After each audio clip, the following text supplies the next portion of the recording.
Sir আসবো? হ্যাঁ বসেন। Thank you sir. আপনি তো মনে হয় এখানে জবের ইন্টারভিউ এর জন্য এসেছেন, তাহলে আমি আপনাকে কয়েকটা প্রশ্ন করব। আপনি যদি সবগুলো প্রশ্নের উত্তর সঠিকভাবে দিতে পারেন তাহলে আপনার জব কনফার্ম। আচ্ছা স্যার, ঠিক আছে, তাহলে আপনি আমাকে প্রশ্ন করেন। আচ্ছা, তাহলে আপনার প্রথম প্রশ্ন হলো বাংলাদেশের জাতির পিতা কাকে বলা হয়? স্যার, বঙ্গবন্ধু শেখ মুজিবুর রহমানকে বাংলাদেশের জাতির পিতা বলা হয়। আচ্ছা, আপনার এই প্রশ্নের উত্তর ঠিক আছে। এর পরের প্রশ্নটি হলো কয়েকজন দেশপ্রেমীর নাম বলুন। অনেকেই আছে স্যার, যেমন মহাত্মা গান্ধী। সাবাস, আপনার এই প্রশ্নের উত্তর ঠিক আছে। আমার এর পরের প্রশ্নটি হলো বাংলাদেশের নারী জাগরণের অগ্রদূত কাকে বলা হয়? স্যার, বেগম রোকেয়াকে বাংলাদেশের নারী জাগরণের অগ্রদূত বলা হয়। আপনি তো অনেক কিছু জানেন দেখছি। তাহলে আমার এর পরের প্রশ্নটি হলো বাংলাদেশ কত সালে স্বাধীন হয়েছে? স্যার, বাংলাদেশ 1971 সালে স্বাধীন হয়েছে। আপনি তো অনেক কিছু জানেন দেখছি। আপনার এই পর্যন্ত সবগুলো প্রশ্নের উত্তর সঠিক হয়েছে, তাই যদি আপনি এই প্রশ্নের উত্তর সঠিক দিতে পারেন তাহলে আপনার জব কনফার্ম। আমার সর্বশেষ প্রশ্নটি হচ্ছে মঙ্গল গ্রহে কি বসতি স্থাপন সম্ভব? আপনার কি মনে হয়? স্যার, এখনো তো জানা যায়নি, তবে বিজ্ঞানীরা এই বিষয় নিয়ে অনেক গবেষণা চালাচ্ছে।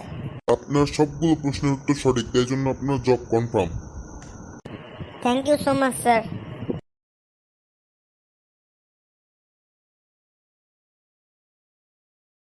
কি রে দোস্ত, তুই না ইন্টারভিউ দিয়ে গেছিলি? কি অবস্থা, কি হলো? হ্যাঁ দোস্ত, ইন্টারভিউ দিয়ে আসলাম, আমার জব কনফার্ম হয়ে গেছে। কি বলিস দোস্ত, আমিও তো কিছুক্ষণ পরে ইন্টারভিউতে যাবো। তুই একটু আমার সবগুলো প্রশ্নের উত্তর এবং প্রশ্নগুলো বলতো।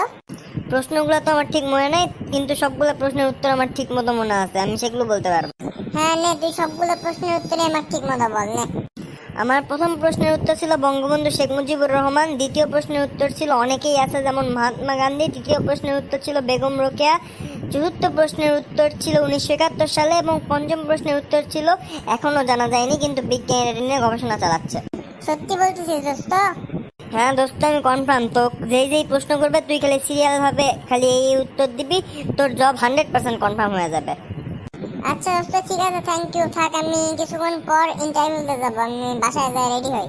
আচ্ছা ঠিক আছে ভাই, আর প্রশ্নের উত্তরগুলো মনে রাখিস। এই সকল প্রশ্নের উত্তর দিলে কিন্তু তোর জব কনফার্ম হয়।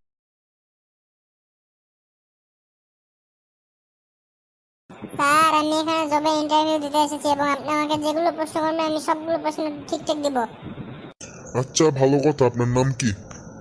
স্যার, বঙ্গবন্ধু শেখ মুজিবুর রহমান। কি? তাহলে আপনার পিতার নাম কি? অনেকেই আছে, যেমন মহাত্মা গান্ধী।